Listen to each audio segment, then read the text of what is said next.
I guess it all started when we decided to go on that family winter vacation to Aspen. My wife, Sarah, and I had been married for 7 years, and we thought a trip would be a good way to rekindle some of the magic that had faded over the past few years.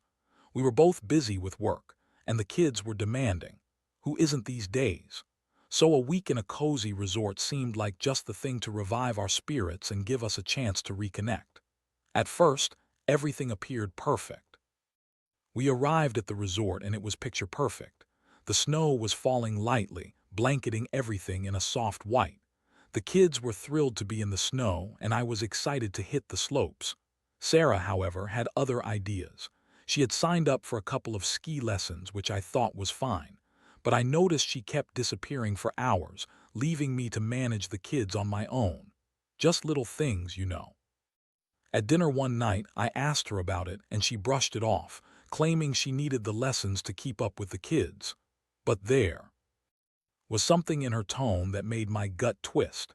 It wasn't just a lie, it was the way she said it, like she was convinced I would just accept it without question. The first red flag was how often she was on her phone. She had never been the type to constantly check messages, but during this trip, it was like she was glued to it. I'd catch her smiling at the screen when she thought I wasn't looking. When I asked her who she was texting, she'd roll her eyes and insist it was just her friend Jess, sharing vacation photos.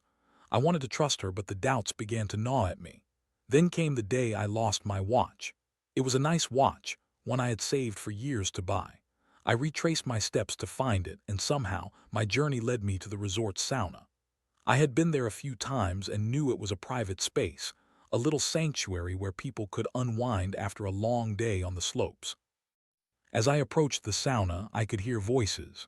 At first, I thought it was just a couple of people enjoying the heat, but as I got closer, I recognized one of the voices, Sarah's. My heart raced and I felt that familiar knot tighten in my stomach. I hesitated for a moment, but curiosity got the better of me. I pushed the door open. What I saw will forever be etched in my mind. Sarah, my wife, was in there, and she wasn't alone. She was pressed against the wall with the ski instructor, a guy named Jake who had been giving her lessons. They were laughing, their faces flushed, her hair slightly damp. It was like a punch to the gut. I stood frozen, disbelief washing over me. This was not happening. Suddenly, Sarah turned toward the door and her expression shifted from joy to shock as she saw me there. The reality of the moment crashed down like an avalanche. I felt like I was watching a scene in a movie, but this was my life.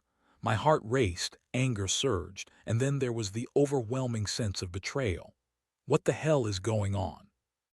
I managed to choke out, my voice trembling with a mixture of rage and confusion. Jake quickly straightened up and grabbed a towel, his face paled, but Sarah, she just stood there, a mix of surprise and defiance, as if she was somehow expecting me to walk in at that exact moment. John, she started, but I couldn't let her finish. The fire inside me was boiling over, urging me to confront her, to demand answers. What is this? You've been lying to me this whole trip. How long has this been going on? The words felt heavy. I had so many questions, but they all revolved around the same feeling, the gut-wrenching betrayal of someone I thought I knew. Her eyes darted from me to Jake and back again, and in that moment I could see the gears turning in her mind. She wasn't sorry, she was panicking. It's not what it looks like, she finally yelled, her tone sharp and defensive. We were just having fun. You're always so busy, John. I needed some excitement. I felt a rush of emotions, anger, sadness, disbelief. It was like she was trying to justify her actions with some twisted logic. I turned my gaze to Jake, who was still standing there, awkward and embarrassed. Get out, I barked, my voice low and dangerous. He gave me a look of confusion, like he was waiting for Sarah to say something, but when she didn't, he slipped out of the sauna, leaving us alone. What do you have to say for yourself, Sarah? I asked, feeling the weight of the moment press down on me. She crossed her arms, her expression hardening, and I knew she was gearing up for her next excuse. But all I could think about was how her words cut deeper than any betrayal ever could. This was just the beginning of a painful chapter in my life, and I had no idea how it would end. But I knew one thing for certain. I would get to the bottom of this, no matter what it took. The silence in the sauna felt suffocating. I could hear the faint sound of water dripping from the ceiling, a stark contrast to the storm of emotions raging within me. Sarah stood across from me, her arms crossed tightly, as if she could shield herself from the reality of the situation. I could see her breathing heavily, and I knew she was trying to craft a narrative that would somehow salvage what was left of our marriage. "John, please just let me explain," she began, her voice unsteady, but I wasn't in the mood for explanations. I had just witnessed the woman I loved, the mother of my children, tangled up in an affair that had been brewing right under my nose. "Explain what, Sarah? That you've been cheating on me with some ski instructor, that you've been lying to me the entire trip.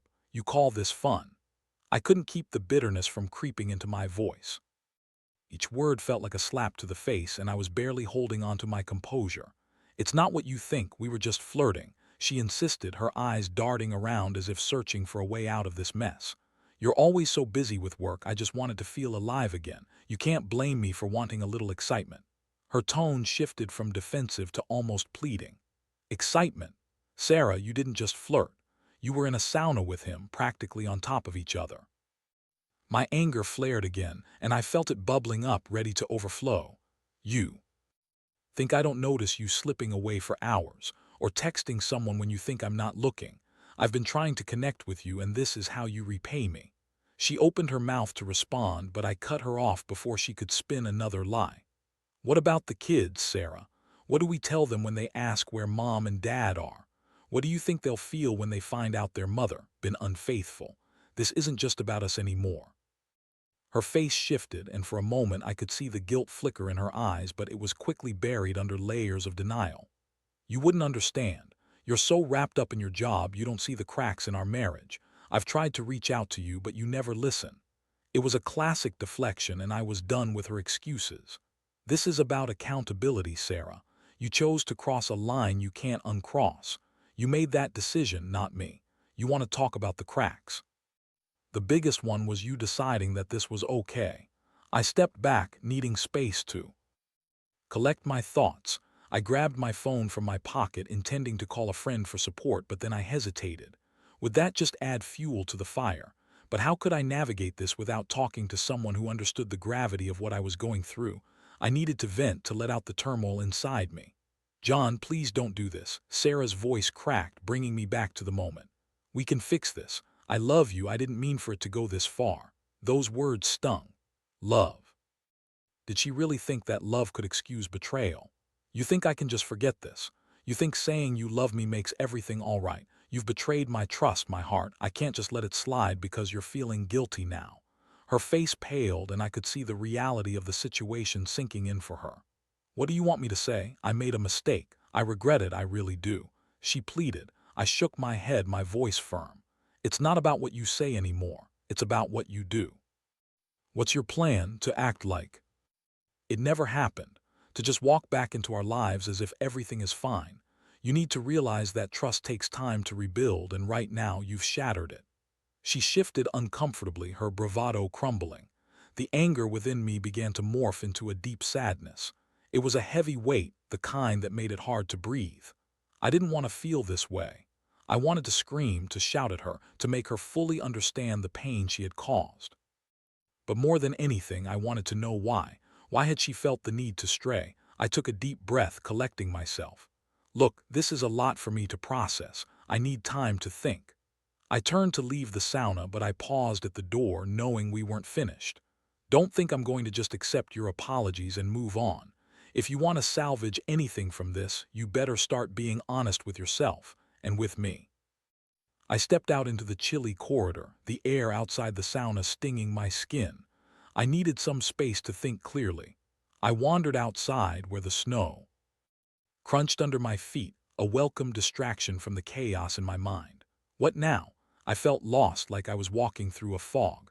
I had always trusted Sarah, believed in her love for me, and now I was left with nothing but doubt and anger. I sat on a bench, staring at the beautiful winter landscape, the irony of it all crushing me. The world was so serene, yet my life felt anything but. What was I supposed to do? Was it even possible to forgive her? Or was I simply setting myself up for more heartache? As I tried to untangle my thoughts, I realized I had to make a decision. I couldn't just let this slide. I owed it to myself to confront the truth of our relationship, no matter how painful it would be. The road ahead was murky, but I knew I had to face it head on. I spent the next few hours wandering the resort grounds, my mind racing as I tried to piece together everything that had happened. I felt like I was caught in a whirlwind, emotions swirling around me in a chaotic dance of anger, betrayal, and heartbreak. It was hard to believe that just days ago, we were a family enjoying a winter vacation, and now everything felt shattered. Eventually, I returned to our room where the atmosphere was thick with tension. Sarah was sitting on the edge of the bed, her eyes red from crying. I could see the worry etched across her face, but part of me was still too angry to care. I needed answers, and I needed her to be honest with me, even if it meant facing the bitter truth. "John," she said softly as I walked in, "I'm so sorry. I messed up, I never meant to hurt you." I paused, feeling the weight of her apology. "You say that, but how can I believe you? You've made a choice, Sarah, and it was a choice that hurt me deeply. This isn't something I can just gloss over. I trusted you, and you betrayed that trust. Please just hear me out," she begged, her voice trembling. "It was a stupid mistake. It meant nothing. I was just caught up in the moment. You know how it is. Life has been so dull lately. It was supposed to be a fun getaway, and I just got swept away. Caught up in the moment." I shot back, disbelief flooding my system. "You think that's an excuse? You think it's normal to get caught up in an affair? You don't just accidentally end up in a sauna with some guy. This isn't just flirting, this was an emotional and physical betrayal." She flinched at my words, and I could see the pain in her eyes, but it didn't soften the anger boiling within me. "I didn't mean to let it go that far, I swear. I thought I could handle it. I didn't think I would lose control." "But you did lose control, Sarah," I countered, my voice now calmer but filled with hurt. "You lost control of your choices and your commitment to our family. I can't just forget that." Tears spilled down her cheeks, and for a moment my heart softened. I remembered the good times, the laughter we shared, the love that once felt unbreakable. I wanted to believe that we could fix this, but every time I looked at her, I saw that moment in the sauna, and it burned in my mind. "I want to work on us," she said through sobs, reaching out for me. "I really do. I love you, John. I know I messed up, but I want to prove to you that I can be better. Please give me a chance to make it right." There was desperation in her voice, a longing that tugged at my heart. I couldn't deny that part of me wanted to believe her, wanted to think that this was just a bump in the road we could overcome. But could I really trust her again after what she had done? The thought of trying to rebuild our marriage felt daunting. It was like trying to assemble a jigsaw puzzle with missing pieces. "I don't know if I can, Sarah," I admitted, my voice cracking. "You've shattered my trust, and it's going to take more than just words to fix this. I need time. I need to think about what I want, what I really want." She nodded, defeated. "I understand. Take all the time you need," she whispered, wiping her tears away. "I'll be here waiting, hoping you'll find it in your heart to forgive me." I walked away from her, leaving the room and stepping out onto the balcony. The cold air stung my cheeks, but it felt good to be outside to clear my head a little. I needed to think about what I wanted out of this mess. Did I want to fight for my marriage, or was it too late? Could I ever see her the same way again? As I gazed at the snowy landscape, I realized that while I still loved Sarah, I was furious with her. The love I felt was tangled up in layers of betrayal and disappointment. It had only been a few hours since my world had been turned upside down, but already it felt like a lifetime. I pulled my phone from my pocket and decided to call my best friend, Mike. He'd known Sarah and me since the beginning, and I needed to talk to someone who could offer a fresh perspective. I dialed his number, my heart racing as I waited for him to pick up. "Hey, man," Mike answered, his voice bright and cheerful. "What's up?" "Hey, Mike. It's not good, man. I need to talk." "What happened?" His tone shifted immediately, concern replacing the initial cheerfulness. I took a deep breath, the weight of the confession heavy on my shoulders. "I caught Sarah cheating on me with her ski instructor. In the sauna. I'm devastated." There was a long pause on the other end before he responded. "Oh man, I'm so sorry. How are you holding up?" "I don't know. I'm angry, hurt, confused. I feel like I don't even know her anymore. She's been lying to me, and now I have to figure out what to do next." There was silence as Mike took in the gravity of the situation. "You deserve honesty, John. No one should treat you like that. You've got to take care of yourself first." He continued to speak, but my mind wandered back to the image of Sarah with Jake laughing and flirting. The betrayal felt like a knife twisting in my chest. I was torn between wanting to fight for my marriage and the gut instinct telling me it might be time to let go. "John, you still there?" Mike's voice snapped me back to the present. "Yeah, I'm here. I don't know what to do next," I admitted, feeling lost. "Take your time. Think about what you want and what you deserve. If she truly wants to fix things, she'll have to show you she can change. Don't rush into any decisions until you feel ready." Those words resonated with me. I didn't want to make a hasty decision in the heat of the moment. I needed to approach this with clarity and strength to figure out what was best for me and our children. I owed it to myself to be honest about my feelings, to confront the reality of our situation. "Thanks, Mike. I really appreciate it," I said, feeling a sense of relief wash over me. Talking to someone who understood my pain made it a little easier to breathe. After hanging up, I turned back to the room, my resolve hardening. I had to face Sarah again, but this time it would be different. I wasn't going to let her manipulate my feelings or brush the pain under the carpet. If we were going to attempt to fix this, it was going to take a lot of work from both of us. I opened the door and found her sitting on the bed, her expression a mixture of hope and despair. It was time to have a real conversation, one that would lay the groundwork for what our future might look like. Whether it meant rebuilding our relationship or letting it go, I knew I had to start somewhere. I closed the door behind me, taking a moment to gather my thoughts before facing Sarah. The air felt thick with tension, and her eyes were locked onto mine as if she was searching for any sign of hope. I could see the remnants of tears on her cheeks, and a part of me felt a flicker of sympathy, but I had to keep my emotions in check. "Sit down," I said, my voice steady but firm. I gestured toward the chair across from her, wanting to establish a more serious tone for our conversation. She complied, her body language shifting into something more submissive, as if she was bracing herself for the storm that was about to come. "I need to be very clear about how I feel right now," I began, taking a deep breath. "What you did is unforgivable, and I need you to understand the gravity of this situation. This isn't just about you having a little fun, it's about a fundamental betrayal of everything we built together." I know," she interjected, her voice trembling. "I'm so sorry, I never wanted this to happen, I just got caught up in the moment." "Caught up in the moment," I echoed, my voice rising slightly. "You keep saying that, but it doesn't excuse the choices you made. You chose to be with him. You chose to lie to me. You've shattered my trust, and I'm left here trying to pick up the pieces of my heart." "John, please," she begged, leaning forward. "I'll do anything to make this right. Just give me a chance to show you that I can be better." I shook my head, still grappling with the anger coursing through me. "You say you want to change, but how do I know you mean it? This isn't just a simple fix. I need to know that you understand what you've done and why it was wrong. You can't just throw out apologies and expect me to forget. I do understand." She insisted, her voice rising in desperation. "I've been reflecting on it since I saw that look on your face in the sauna. I never wanted to hurt you, John. I just felt so lost, so disconnected." "Disconnected?" I asked incredulously. "You think running off with another man is the answer to feeling lost? We have kids, Sarah. We have responsibilities. You didn't just hurt me, you hurt our entire family." She bit her lip, tears spilling down her cheeks again. "I was stupid. I was selfish. I thought I could handle it, but I couldn't. I realize that now. Please just tell me how I can make this right." I took a moment to collect my thoughts, weighing her words carefully.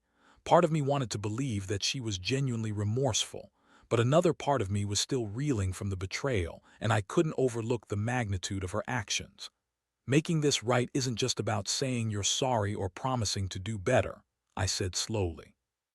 "It's going to require real change, transparency, honesty, and a willingness to confront the issues we haven't dealt with. We need to go to counseling. For starters, if we're going to even consider saving this marriage, we need a professional to help us navigate the mess we're in." Her eyes widened at the suggestion, but she quickly nodded. "Yes, I'll do that. I'll go to counseling. I want to work through this together. I don't want to lose you, John." "Counseling is just the beginning," I continued, wanting to be clear. You need to understand that I'm not going to forgive you overnight. This is going to take time, and there are going to be days when I feel angry and betrayed all over again. I understand that. I'll be patient, I promise, she responded, her voice filled with a mix of hope and uncertainty. I'll do whatever it takes to prove myself. I sighed, the weight of the situation still heavy on my shoulders. I want to believe you, Sarah, but it's hard. The trust is gone, and I fear that this will linger over us like a dark cloud. I need you to be open with me about everything, your feelings, your thoughts, no more secrets. Absolutely, she replied, her voice firm. I promise to be honest from now on. I never want to hurt you again. The conversation was exhausting, and I could feel the emotional toll it was taking on both of us. Part of me wanted to walk away, to just leave the mess behind and start fresh. But I also knew that walking away without trying would feel like giving up. I'll think about the counseling, I said finally, trying to keep my resolve intact. But I need space to process everything. Time to figure out if I can really trust you again. I get that, she said, her voice breaking. Just know that I'm here for you. I'll wait as long as it takes. I love you, John. I didn't respond right away.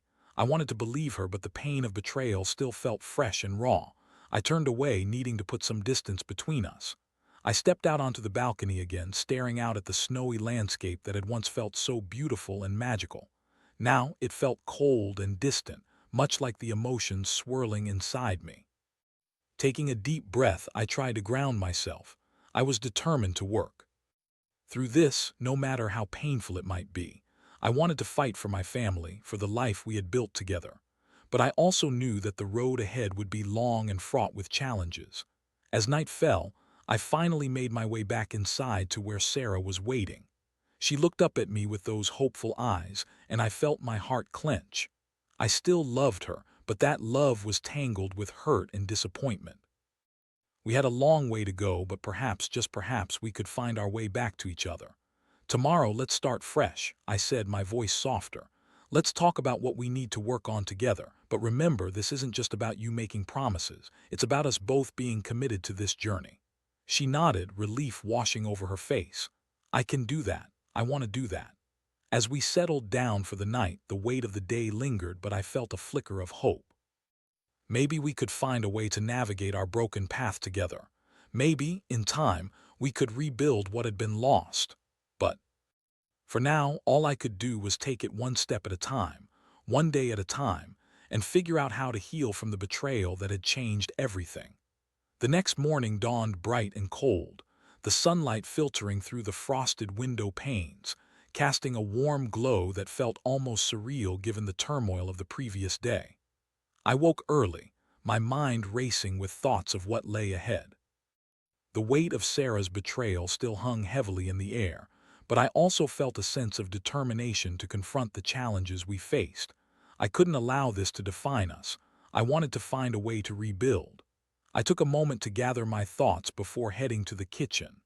The kids were still asleep, and I welcomed the quiet solitude.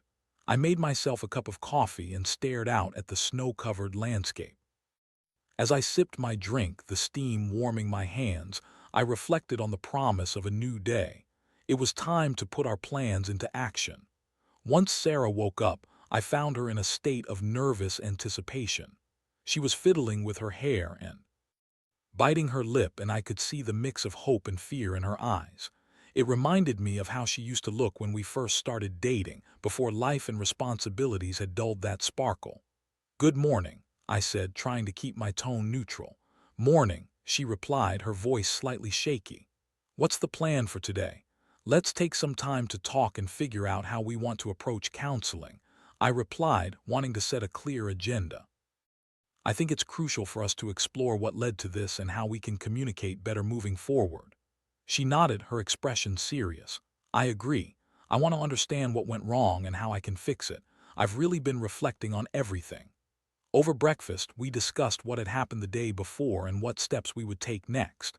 It felt strange to talk openly about our feelings, but it was necessary. I noticed that Sarah was more genuine today, less defensive. Perhaps the shock of being caught had shaken her into realizing the gravity of her actions. "John, I want to be open about everything from Now on, she stated earnestly, I promise to be transparent with you. I never want to hide anything again. How about you start by telling me what you were feeling before this all happened? I asked, wanting to dive deeper into the emotional aspects that led her to make the choices she did. She hesitated, her brow furrowing as she searched for the right words. I felt lost. I've been overwhelmed with everything. The kids, work, our routines. I felt like I was losing myself and I didn't know how to ask for help. When Jake showed interest, it felt like a breath of fresh air, but I let it go too far. I nodded, absorbing her words. It's important to understand that feeling lost isn't an excuse for cheating. You could have come to me and we could have worked through it together. I know, she admitted, tears brimming in her eyes. I was scared. I thought that maybe I was just being dramatic, that I could handle it on my own. But I see now that I made a horrible mistake. As we sat there, I could feel a small shift in the dynamic between us. It was as if we were both facing the raw truth of our situation together for the first time. It was painful, but I felt optimistic that we could at least start to work on rebuilding our communication. After we finished breakfast, we decided to look for a counselor. We sat down together at the small table in the lobby, Sarah typing on her phone to find local services while I sipped another cup of coffee. The resort was bustling with families getting ready for a day on the slopes, and I couldn't help but feel a hint of envy for the couples who appeared to be blissfully enjoying their time together. I found a couple of options, Sarah said as she turned her phone around to show me. There's someone who specializes in infidelity issues, and another who focuses on family dynamics. Do you have a preference? I scanned the options and felt a flutter of anxiety. Let's go with the one who specializes in infidelity. I think we need to address the root of the problem first. Agreed, she replied, a small sigh of relief escaping her lips. I'll call and see if we can get an appointment for later today. After Sarah made the call, we decided to take a walk around the resort to get some fresh air. The crisp mountain air was invigorating, and I hoped it would help clear my mind. As we strolled through the snow-laden pathways, I could see families laughing and enjoying the winter wonderland, and it reminded me of the joy we used to share during holidays. Do you remember our first trip together? Sarah asked, her voice soft, almost wistful. I chuckled, a brief flash of warmth cutting through the heaviness of the moment. Yeah, I do. We got stuck in that little cabin during that blizzard. We had to huddle together for warmth, and we ended up playing cards until dawn. And we didn't even care that the power was out, she added, her eyes sparkling with nostalgia. We were so happy just to be together. Life seemed simpler back then, I said, my mind drifting to the carefree days of our early relationship. We had dreams and ambitions, and we were so in love. I want to get back to that, she said, taking a step closer to me as we walked. I don't want our love to be overshadowed by this betrayal. I miss us, John. I miss us too, I admitted, my heart aching at the thought of what we once had. But it's going to take time, and we need to be patient with each other. This isn't a quick fix. It's going to require work, understanding, and a lot of honesty. Whatever it takes, I'm willing to do it, she replied, determination flooding her voice. I don't want to lose you or our family. I'll fight for us.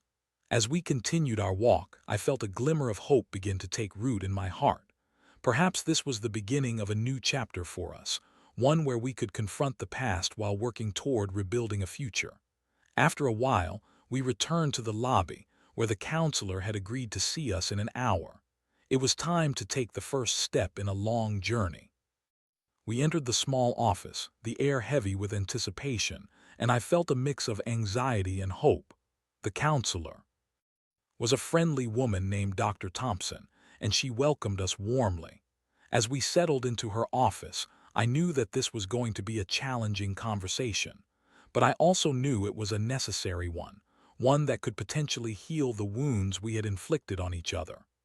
Let's start by discussing what brought you here today, Dr. Thompson said, her voice calm and reassuring. I exchanged a glance with Sarah, and in that moment I realized that we were both ready to face the music together, ready to confront our issues head-on. As we began to talk, I felt a glimmer of hope that perhaps we could find a way to move forward together, because even through the pain of betrayal, the love we had for each other still flickered beneath the surface. waiting to be reignited. The session with Dr. Thompson proved to be both enlightening and challenging. Sarah and I shared our feelings, the hurt, the anger, the confusion, everything that had been swirling inside of us for days. Dr. Thompson guided us through the process with a calm demeanor, allowing us to speak openly while encouraging us to listen to each other without interrupting. As we talked, I could feel the tension slowly dissipating. It was as if we were peeling back layers of hurt and misunderstanding, revealing the core of our relationship that was still intact. Sarah's eyes glistened with tears as she recounted her feelings of isolation and confusion leading up to her betrayal. I shared my own struggles, how work had overtaken my life, and how I hadn't realized how disconnected we had become until it was almost too late.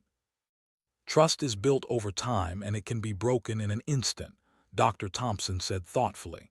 It will take significant effort from both of you to rebuild that trust. This journey will require vulnerability, honesty, and a commitment to change. After our initial session, it became clear that we both wanted to work on our marriage.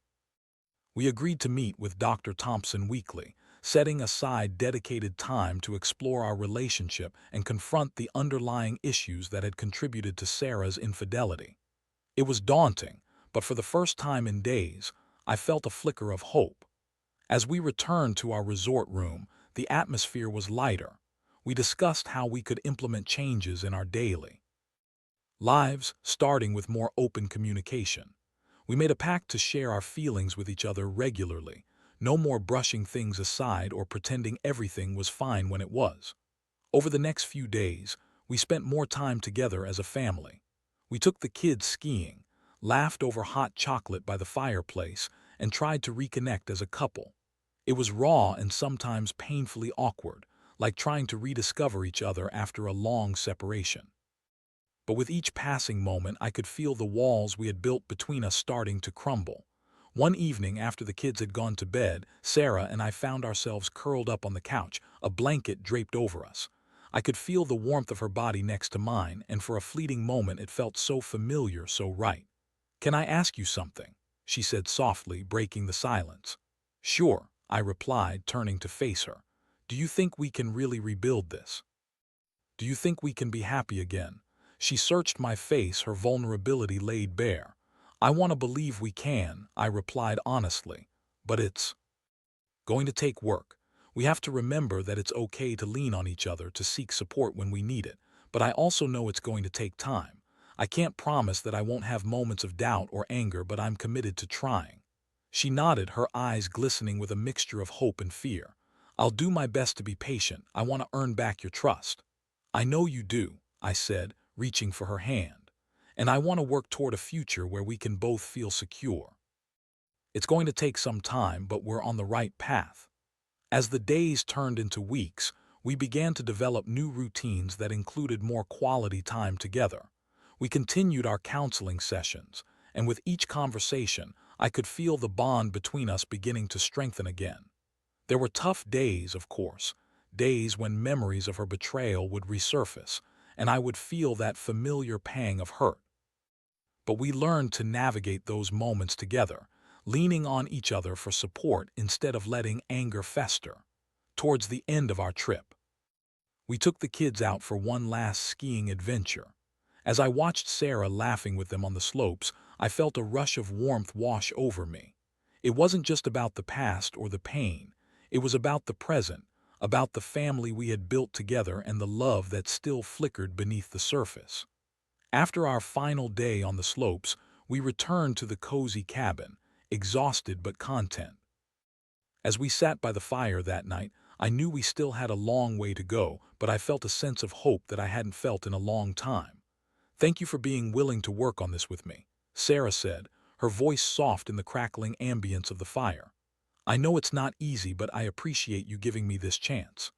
"I appreciate you fighting for us," I replied, feeling the warmth of her words seep into my heart. "It's not going to be easy, but I think we're finally on the right path. I believe we can do this together." As I leaned in to kiss her, I realized that while our journey was far from over, we were taking the first steps toward healing. The road ahead would be challenging, but we were both committed to navigating it together. In that moment, I captured a sense of clarity. Life would always have its ups and downs, but it was how we faced those challenges that truly mattered. With honesty, commitment, and an open heart, I believed we could rebuild what had been lost, and perhaps even emerge stronger on the other side. As I looked into Sarah's eyes, I saw not just the woman who had betrayed me, but the woman I still loved deeply. And I knew that as long as we faced the future together, there was hope for a brighter tomorrow.